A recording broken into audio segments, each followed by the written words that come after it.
Aksi pria Garut nekat tutup jalan gara-gara gagal nyalek kini minta maaf ciut di depan polisi, bongkar pondasi semen.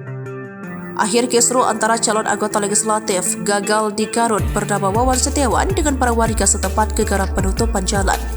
Wawan Setiawan, seorang calon anggota legislatif Partai Gerindra, buka suara soal alasan menutup akses jalan di rumahnya usai dirinya kalah di pemilu 2024. Ia mengakui bahwa dirinya gagal lantaran kurang mendapatkan suara pemilihan legislatif di Dapil 2 Kabupaten Garut, Jawa Barat. Usai viral gara-gara tutup akses jalan, kini kisruh tersebut berakhir damai setelah kedua belah pihak bermusyawarah.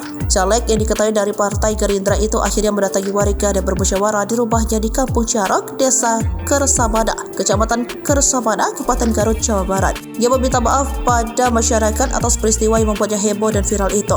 Kepada masyarakat yang terganggu, khususnya dan keluarga, mohon maaf dan ini awal dari perjuangan ke depan untuk bisa membangun kekompakan masyarakat, ujarnya kepada awak media saat membuka kembali jalan yang sempat ditutup Kamis 11 Februari 2024 siang.